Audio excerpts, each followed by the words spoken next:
All right, what I want to do is give a little bit of a talk on something that's kind of unique in the history of specifically the Western fur trade, but in American history. It only has happened one time, the occurrence I'm talking about. So it makes it kind of unique and it makes it really, really interesting to me. Now, normally I start off these talks with kind of a joke, kind of get warm up with the audience. And I will say yesterday I thought the joke was hilarious and it fell flat. Nobody got it. So you were here yesterday. So I kind of debated whether I wanted to follow up and do the same again today. But after a lot of encouragement from my wife not to, I decided to anyway. So this is going to involve a lot of clothing and lifestyle. So it's kind of hard to find a joke on the same wavelength as that. So let me just say it this way. Those of us who've been reenacting for a long time, and you can tell by the gray hair, we've gained a lot of experiences in the mountains. And you can refer to a man with gray hair in the mountains who's been here a long time. He understands, knows a lot about things. One of the big controversy we have in the Rockies is our lower extremities. You can see I've got buckskin leggings, but I've got them over cloth pants. Sometimes people wear buckskin pants. Sometimes they will wear leggings and a breech top. There's a lot of different options. So I like to go to the more experienced men that I know to see kind of what their preference is, get an idea.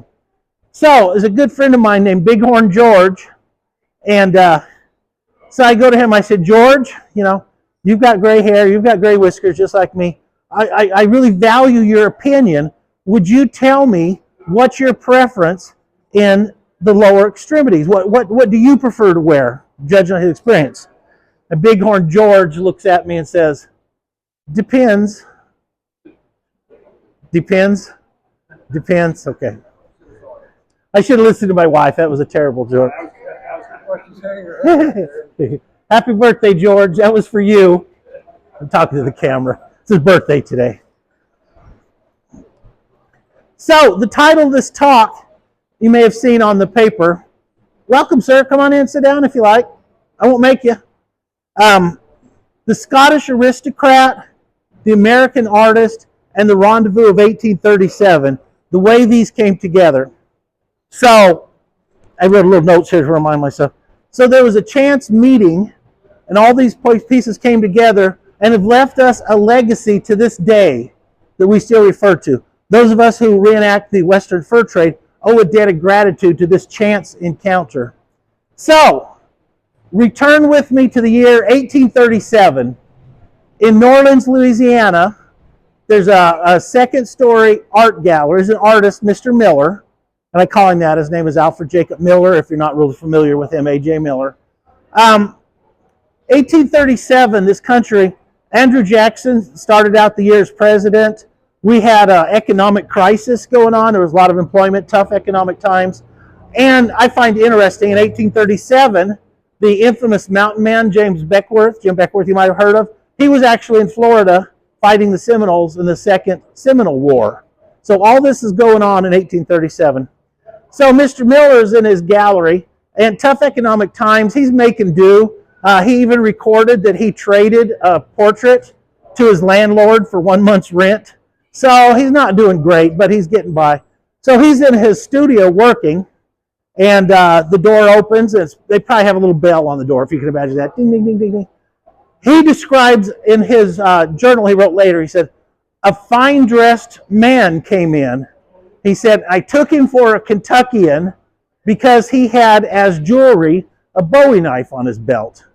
So that was the jewelry. So this well-dressed man looks at the paintings, and he actually compliments the artist a couple times. A.J. Miller's kind of back there, kind of still working on his stuff while this guy's browsing around. And he compliments him, and, a few words exchanged. And pretty quick, the stranger told him goodbye, handed him a business card first, told him goodbye, and left. So he looks at the card. Well, that chance meeting, that person that came in, the sharply dressed man that he mistook for a Kentuckian because he's carrying a Bowie knife, happened to be William Drummond Stewart, the second son of a wealthy family in Perthshire, Scotland, and Merthley Estate outside Dunkeld, Scotland. So a little bit of history on William Drummond Stewart. He was the second son of an aristocratic family I wouldn't say royalty, although the name Stuart is associated with. So, but in Scottish heraldry, the firstborn son inherits the estate. Okay, the second-born son is usually serves in the military. They purchase him a commission in the military. Third son usually goes into church service, whatever. So, and that's exactly what happened in this family. The oldest son, John, was set to inherit the estate when their father died. William, the second son, served at 17 years old. He was a hussar in the British military. He served in Waterloo. He was at the Battle of Waterloo. He was actually decorated. And a hussar is a cavalryman, if you're not really up on the terms. So he was a decorated cavalry soldier at the Battle of Waterloo. By the end of the Napoleonic Wars, he was promoted to captain, but then he retired. The war was over. He retired at half pay. So he's a half pay military officer.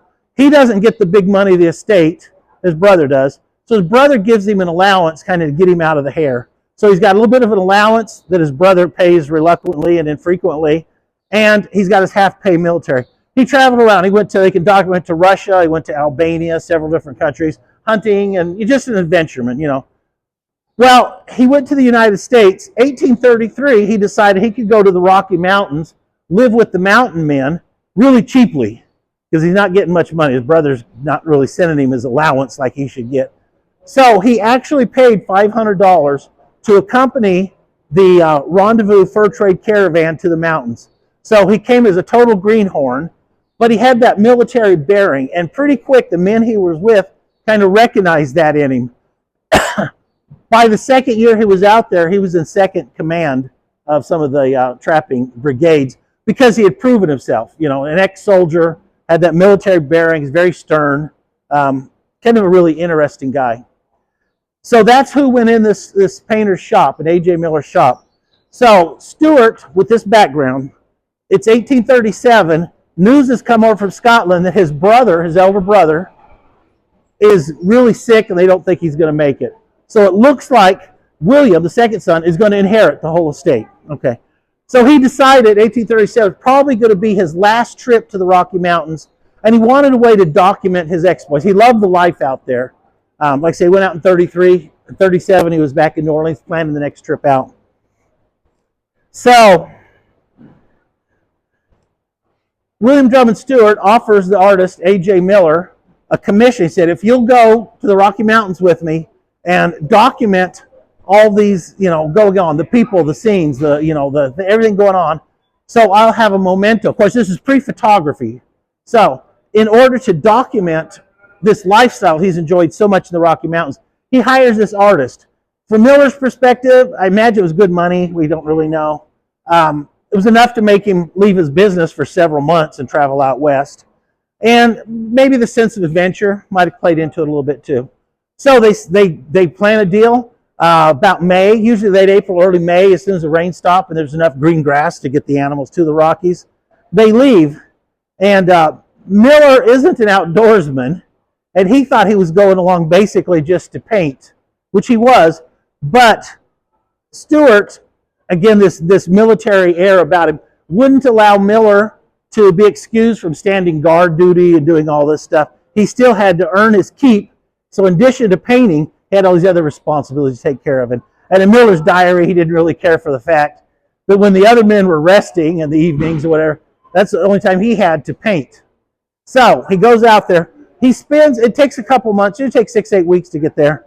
They get to, the site is the Green River of Wyoming, up by Pinedale. I don't know if you're familiar with Wyoming. Anyway, that's where the annual rendezvous was that year.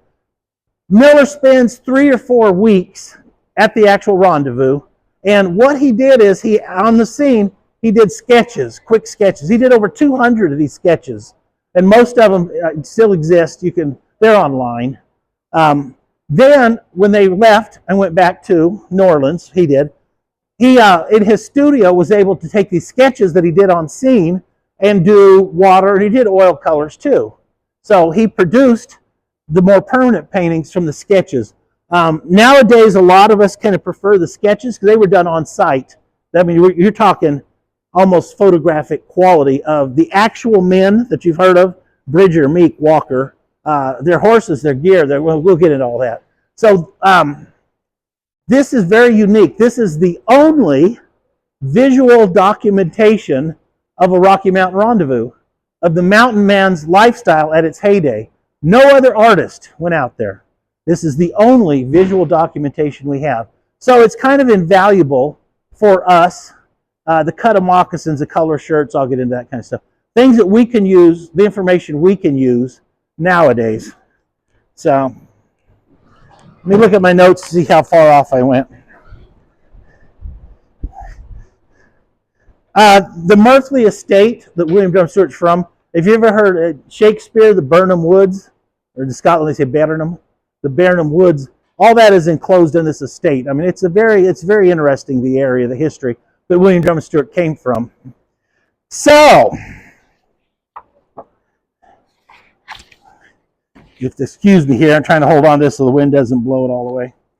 In 1840, a few years after this trip to the Rockies, Stewart sent for Miller to come to Merthley Castle in Scotland and do life-size oil paintings based on the sketches and the later studio versions. Miller wanted, because he assumed he was never going back to the Rockies. He has inherited the estate in Scotland.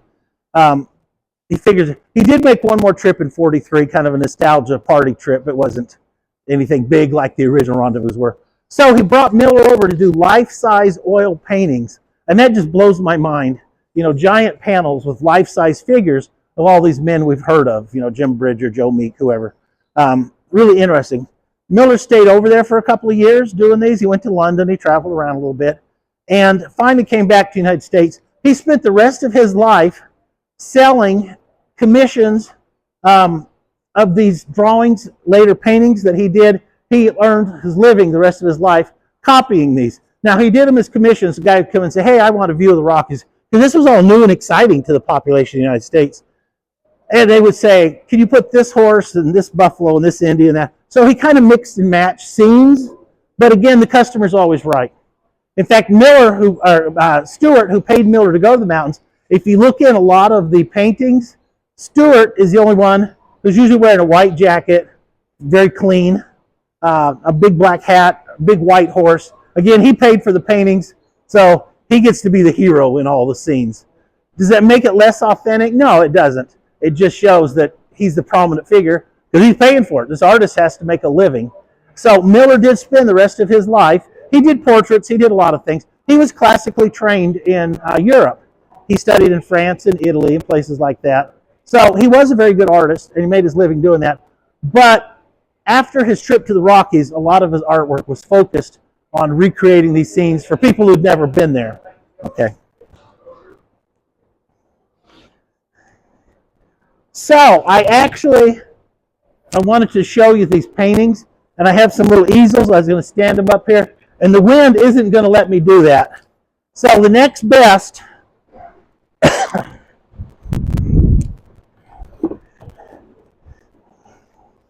I know I had this all planned out. I've been planning this for months, and it all fell through. Again, Miller did the paintings based on the sketches he did on site. Okay, the first one I have, he called... Sorry? Want to be your easel? Oh, would you please? Yeah. It doesn't pay much. That's all right. These are Miller paintings that I had blown up into canvases just to give you an idea what the... Or you can pass them around if you guys want to look at it. Now, that one he titled Pierre. All right, so let's look really close at Pierre and notice some of the details. You notice the hat he's wearing. Wide brim hat, protection from the sun. Look at the color of the hat he's wearing here. Look at the one I'm wearing. He's got feathers and band decoration. Again, we copy a lot of our stuff on these particular paintings. Notice his shirt. He's got a cloth shirt underneath his buckskin jacket. That's very common. It could be cotton, it could be wool, but the buckskin jacket on outside for protection, the other for inside. Spurs and moccasins. You notice he's got single post spurs, and he's got native made moccasins as opposed to shoes or boots, whatever. These men have been out in the Rocky Mountains for a long time. They're very experienced. So the details are what really draws to it to understand that lifestyle and how we can replicate that today. I remember the AMM, the American Mountain Men, and what we strive to do is continue these skills, learn the skills that they had, continue to practice them all the time. That's one reason why Miller's paintings are so important to us, because this is what we rely on. Again, the only visual documentation. They can describe it in a journal. You can look at manifests on trade goods, but to actually see it, look at the mule, look at the saddle, look at the blanket, look at the details. If you notice, he's got his rifle laying there within reach. Think about that. You never had your gun farther than you could reach. I don't have one within 50 yards. So, you'll notice also, thank you, we'll do another one in just a minute. You'll also notice he was clean shaven. Full beards, I'll get into that, were really rare. Clean shaven wasn't the norm unless it's like on their way to Rendezvous. The mountain men did trade for razors and soap and all that, so that wasn't, no, but I don't think they would shave every day. Yeah, you're fine. Make myself But you'll notice he is clean shaven. The hair's getting a little long, but he's going to Rendezvous. Miller was there at their annual rendezvous, so maybe a little misleading. But he is clean shaven. And again, you look at the hat and the feathers and the decorations. This is what we rely on. He's got his rifle down there. You see a shooting bag hanging in the tree, all within reach. And that's a quirt, and that's an ugly mule. So that's Pierre. That's one of, again, there's hundreds of these, but I picked out a few. Okay, we're done with that one. Thank you, though. I sure appreciate that. This is one of my favorites. He just entitled this one Trappers. Look really close. And the first thing my eye is drawn to, look at the headgear. We just looked at the wide brim hats. The guy on your right is wearing a wool hood. Miller wrote in his notes that if they lost their felt hat, there's no place to replace it in the mountains. And with the wind, if I didn't have the strap on, I'd have probably lost it today. So a lot of times they resorted to making their own headgear. And the wool fears hood, they call it, it's just a wool hood, goes over his head, and has wool fears on there. That was something they made themselves. Okay, look at the other guy in that painting when I guess you get a chance. If anybody could describe to me what he has on his head, I would be greatly indebted. If you look close, to me, it looks like a catcher's mitt. Now, I don't know why he would make a catcher's mitt to go on his head, but again, this is what Miller saw, his interpretation. So, I have yet to see anybody at our AMM events wearing a catcher's mitt on their head, but I don't know what else it is. But look at the shirts. Look at the cloth shirts. Underneath the open front, buckskin and wool. There's a wool jacket in this one also. Minimum facial hair. These guys aren't clean shaven. But again, I believe they didn't shave every day. If they shave once a week, that might be. I think that's probably closer to average. Now, when I'm out in the woods, last thing I want to do is heat up water, get out. I mean, I'll shave before I go to an event maybe, and maybe when I get back. But during an event, no. So I think that is kind of representative of what. And you can see, again, rifle within reach, the cut of moccasins, the buckskin leggings, when I was just talking about leggings versus pants and all. This is a tobacco pouch. You see smoking a little pipe. Got his knife stuck in his back. That's almost everybody in Miller's paintings do, and that's what we do now. Is that deer here? Is that deer here? It could be. A lot of Miller's paintings, he did watercolor. They don't have really sharp detail. So some of it we kind of have to just go with our best guess. And look at the fringe and a little bit of decoration. And even the color of his leggings is different than the color of his jacket. So different, maybe older, who knows. But shooting bag and a powder horn on separate straps, fringed, would be a buffalo powder horn. I'll talk more about that in a minute. But isn't that interesting? We have a snapshot of the men that we talk about all the time. Okay, we're done with that one.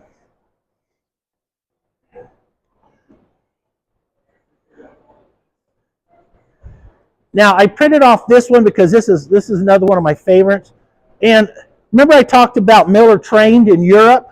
One of the things that he recorded that Stewart complimented him at his studio gallery in New Orleans was the treatment of the sky. He said, I love what you did with the sky. And that was one of the techniques. There's a name for it, scrumbling or something. I'm not an art critic. Oh, I am an art critic, but I'm not an art expert.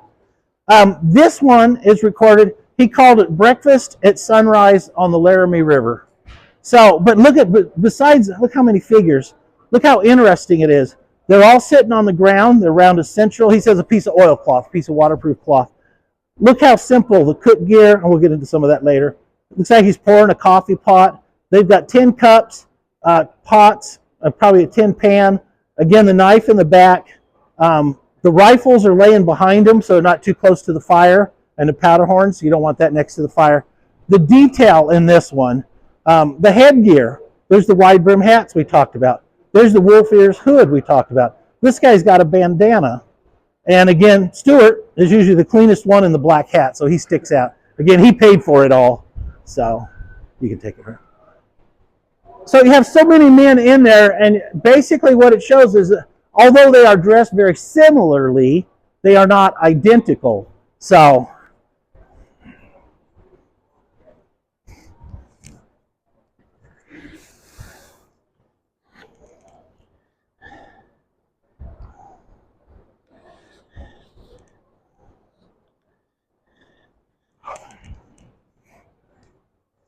So what we can talk about are some of the common themes in all these paintings. I've showed you 3 of them just as an example. The common things that we can recognize in them that we can use today in our portrayal. And again, I'm talking Rocky Mountains, 1820s, 1830s, different parts of country, different eras. There's going to be difference. We're being real specific right here. Common themes, again, the wide brim hats predominate, and usually in a light color, but other choices also. Open front buckskin jackets over cloth shirts. I would imagine wool in the winter. Well, in the winter you're going to need more than one wool, but cool weather, cool weather, you're going to wear wool. The summer, you're going to wear cotton. And these goods were available at the annual Rendezvous. Again, that's when Miller went to the mountains, was with the Rendezvous caravan that summer. So, fringed buckskin pants, but very plain. If you notice, none of those are fancy outfits. These are men that work for a living. They trap beaver for a living, waded in and out of streams and through bushes, on and off the back of horses and stuff. They really don't show any fancy clothing at all. Knives, 99% of all the knives shown, and Miller did paintings of natives also. I didn't run off any of those again. 99% of the knives, and we know this by the Rendezvous manifest, the records of the businesses that went out there, were just simple butcher knives. Why a simple butcher knife? You know, as opposed to a fancy fighting knife or something. There was really no use for a fighting knife in the mountains. But think about this. You've had a hard day at trapping, and you go home to your wife, say, hey, honey, what's for dinner? She says, a buffalo, if you go shoot it. So you go shoot a buffalo. Now you've got 800 pounds of prime meat sitting on the prairie. How in the world do you get that home for dinner? Butcher knife. The butcher knife fit their lifestyle, and that's what Miller shows almost exclusively. And to back that up, that's what the manifest of the goods that came out to sell. So, you want a mountain man knife, you want a simple butcher knife. Minimum. Everything had to travel on the back of a horse. You saw a horse in some of those. Everything you owned had to fit on the back of a horse. You had a riding animal, maybe 1 or 2 pack animals. So the biggest limiting factor is going to be how much weight that horse can carry. Are you going to choose, as shown in the paintings, 10 cups, 10 plates, 10 kettles to cook in, things like that? Or are you going to have giant cast iron Dutch ovens, you know, that weigh 40 pounds? No, that 40 pounds you could devote to powder and lead or, you know, goods of some sort. Cast iron did exist in period. In fact, you'll find it on some of the manifests like the permanent forts, who are either supplied by wagon, so you don't have the weight on the horse, and even in a case like Missouri River, Fort Union, all those were supplied by steamship. So weight isn't a concern. But in the heart of the Rocky Mountains, when you got to put it on the back of your horse, you're not going to carry 40 pounds worth of cookware. And going along with that, if you notice the camp scene, they had a wooden tripod with a pot hanging on it. There was a stack of ribs with a stick stuck through it, stuck to the ground hanging over the fire. That's how the mountain men cooked. They didn't carry. You see the big iron crossbars and posts and crossbars and S-hooks and arms and all kinds of stuff that make our life so convenient. That's just more stuff you have to carry. And your horse will thank you for not carrying all that stuff. Very, very simple. You improvise on the spot. You make the tripod, the roasted stick. When you're done, you move on to the next camp and make it over again. You really don't even carry that stuff with you. And sometimes you have to do that. A lot of times we just cook right on the fire. You notice that anytime it shows them reclined or seating or sitting, they're sitting right in the grass. There's no furniture. I'll talk about that. They don't really have any furniture, quote unquote, to speak of. Again, you got to put it on the back of your horse. So I always look at it. Look at your camp. I look at my camp. Imagine yourself, how many horses is it going to take to bring your camp in? And you guys who do a lot of primitive camping, you're smiling because, we'd make so many concessions to convenience and comfort that they didn't. They couldn't. We can. So I am not criticizing. Well, I put on here, anybody who tells you always or never, mountain men always did this, mountain men never did that, they need to do more research. You can pick holes in everything. Everything I've shared with you is my conclusions in 40 plus years of doing this. Doesn't mean I learned something tomorrow. Maybe a better way to do it. Maybe some new research shows up. So if anybody tells you always or never, they need to do some more research because there are no absolutes. So your opinions may differ. You may be wrong. So, just as important as to what is shown in these paintings that we can base our lifestyle on are things that are not shown that you see frequently in camps today. How many guys have seen the fur hats where the furs hang down the paws? They got a face right here. They got a big leather brim, maybe some beadwork and feathers and stuff like that. None of that is represented in period paintings. Again, Miller was only one in the 30s, but in the 40s and the 50s, no. What I really believe is, if you notice those wool-figured caps is what I call them. I think early in this sport of buckskinning or hobby, my wife says obsession, people saw these wool-figured caps in these paintings and assumed that it was like the head of an animal. So there's been a whole industry of people making and selling and wearing these. If you want to, fine. There's no reason you couldn't, but are they documented? No. Massive beadwork strips. You see beadwork. You will see them on natives. On whites, no. If there's a little bead here and there or something, that's about all the decoration you'll see. Again, these were working men. They weren't going to Cinderella's ball. They didn't dress up like that. And that same thing applies with necklaces. If you see people nowadays, and I got a lot of buddies that do it, have necklaces that they commemorate different events. I got this necklace, I got that. They're wearing a lot of beads around their neck. Cool. Do any of the paintings, any of the documentation show that? No. Very, very simple. The one guy had a pouch around his neck with tobacco in it. I usually have some little something, but again, I don't have fancy necklaces. And then even neck scarves, handkerchiefs and stuff like that, and I'll throw in vests or waistcoats, aren't shown in the paintings. However, they are on the manifest, so we know they went out to Rendezvous, just none of them show up in the paintings. So is Miller perfect? No, but it is the best we have. I talked about shooting pouches. How many of you guys out here shoot muzzleloaders? A few of you do. Even if you don't shoot, how many are just like interested in muzzleloaders? Yeah. How many of you are just here because it's free? There's always some.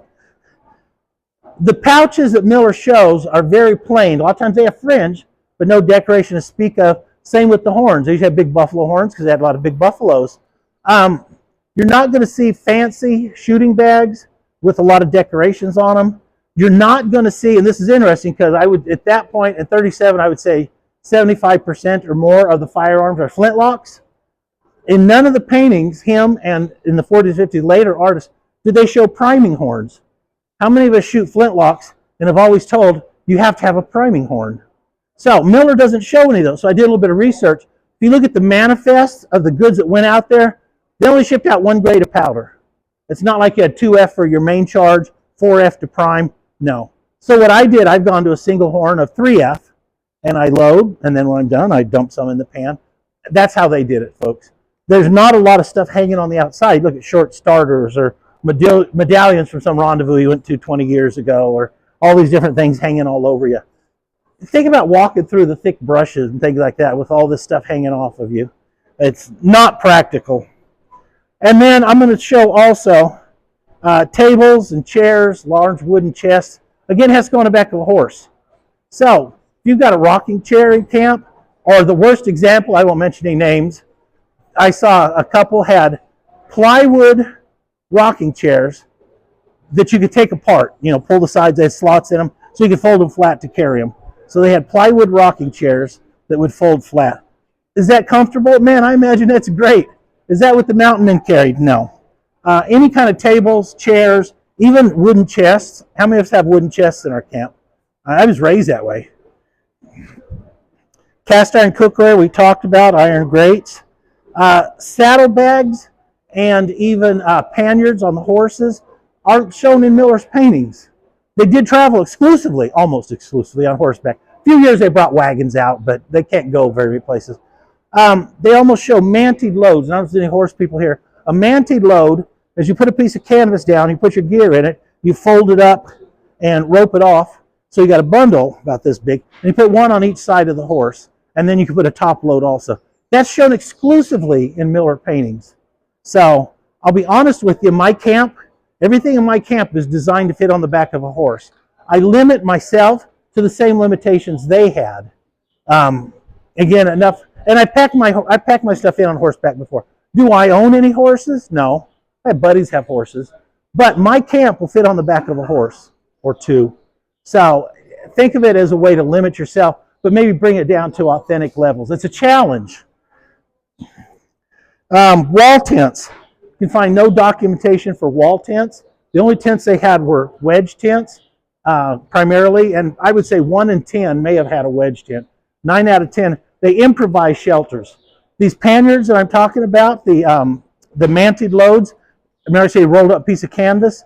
At the end of the day, if you unload that, get your blankets out, you got a piece of canvas. You have a packed cover that goes over, you got another piece of canvas. So basically at the end of the day, you've got a couple of pieces of canvas. You can stretch it between trees if it's going to rain, sleep out in the open if not. I was at the museum in Pinedale doing a program for kids day before yesterday, and stood in the snow. We had to sleep in the snow in Pinedale, Wyoming 2 or 3 days ago.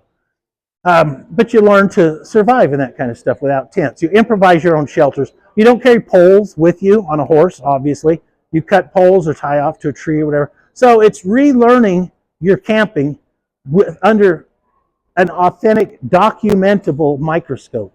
So that's kind of the point I'm trying to bring out here. Even long, full beards, Remington, Russell, artists like that show them. Miller doesn't show any of that. Not that everybody's clean shaven. In fact, I may have just kind of a average, I shave periodically.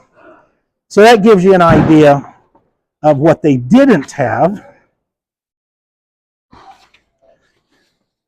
So what happened after they got back from the Rendezvous?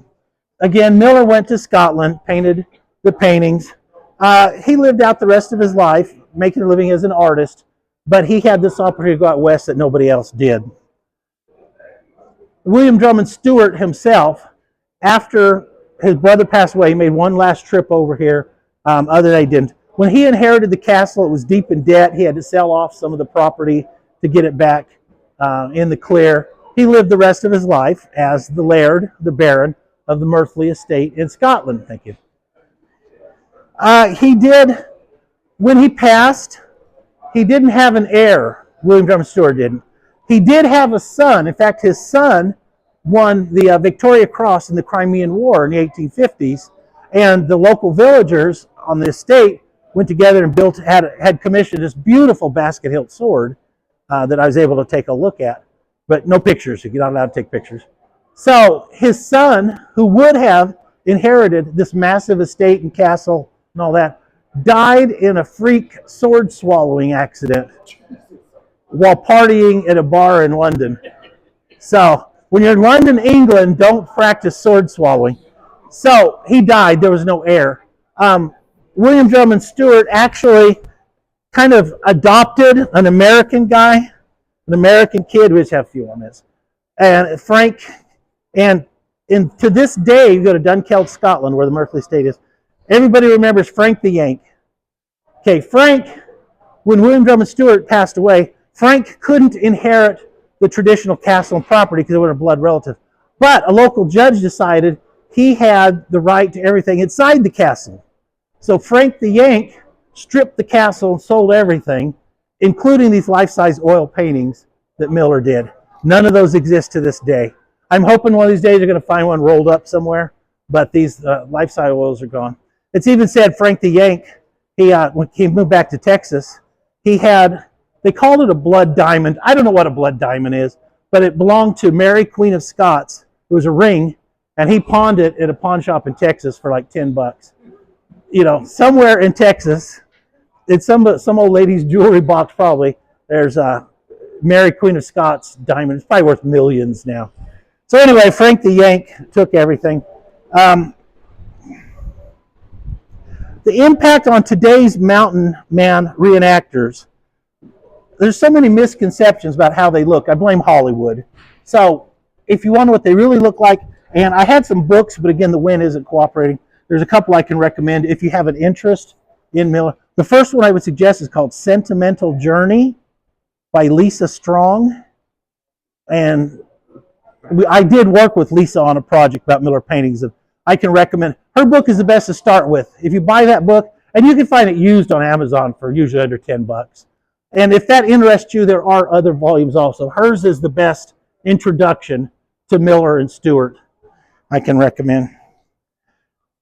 There's other, besides the visual documentation we talked about, there's written diaries and journals that I go by. The manifests, which are the business records, when I talk about butcher knives, things we know that they had. Welcome, guys. Come on in. Have a seat. Of course, now I have to start over. No, you're fine. No, just kidding. The other thing I think is very valuable to learn, the authentic lifestyle of the mountain, is to go out and do it. They could say in their diary, oh, we had a hard time starting a fire because of the rain. Well, until you've sit there shivering like this, you know, at 20 below zero, trying to start a fire at Flint and Steel, it brings a lot of those quotes into reality. It makes you appreciate all that kind of stuff. All right, getting kind of close. I ran over yesterday, so I'm going to skip right to the end. Again, got a quick look at the paintings. I didn't get to show you everything. I was lucky enough, a few years ago, I was involved in a project, and if you guys probably never heard what's a tableau vivant, and what that means is French for living picture. A friend of mine put together a stage production, and what we did was acted out Miller paintings. These paintings that I showed you, they would project a big one on the screen behind us, and we would be on stage talking, whatever, and at a certain note, they're like music playing, a certain note, we had to freeze in a position. And when you freeze in a position, you're portraying the painting exactly. So these ones, you know, you're doing whatever they're doing in the paint. So this was really a lot of fun. We got an invitation from the present Laird of Merthley Castle in Scotland, a descendant of William Drummond we were just talking about. So we got to go present this stage play in his town. And we actually did a tour of Scotland and Ireland doing this production of Miller paintings on stage, and we had musical performers. You guys seen the movie Last of the Mohegans? The theme song is by Dougie MacLean. He lives in Dunkeld, Scotland, just 5 miles from Merthley Castle. He performed on stage with us, things like that we got to do. So basically a big mountain man tour in Scotland and Ireland. The first time we were over there, and we met the Laird and the lady, Thomas and Kate, the present owners. And I will say, the next time I went and saw him, Thomas, the Laird himself, was wearing blue jeans and a Pink Floyd t-shirt. So these are pretty down-to-earth people. So the first time we were there, we did an AMM. We did a primitive rendezvous camp in a grove of Douglas fir trees that William Drummond Stewart planted in the 1840s. They're big trees now, so we got to do a camp in there. When we were leaving, it was in the rental car, and Kate, the lady of the estate, the wife of the Laird, knocked on the window of the rental car. Okay, I started to go like this, but nobody does that anymore. And she said, you know, we have a lot of tourists come through here, and they see these great birds circling in the sky, and they always ask, are those the great Highland war eagles that we've heard so much? And she reaches down, picks a feather up off the ground, hands it to me through the window, and says, but in reality, they're just old Scottish buzzards. Okay, that's the feather that's in my hat. It's probably illegal to bring in this country. I shouldn't. This is the alleged feather that so, rumor has it. So we went back a couple years later, And they've been over here in the United States. Well, at least Thomas has a couple times. In fact, we just met with him last year at the museum in Pinedale. But anyway, we went over and I said, we're going to be in Dunkeld Wednesday afternoon, whatever. I said, as we're going all over Scotland. This was on our own. This wasn't with the tour group. And I said, would you have time for us to come out? Thank you. Would you have time for us to come out just for a quick visit? She said, oh, yes, please come out. She said, we will treat you, because we had my wife and I and a daughter-in-law and granddaughter. So we'll treat you to a proper British tea and ketchup. Okay, if that's the custom, I'm up for it. I said, ketchup? It says, yeah, we'll catch up on everything we've done since we last spoke. So we get there, and just a real quick story. We sit down, they poured us tea in a cup, gave us a cake, sliced up cake, gave us a plate with a piece of cake on it, but no silverware.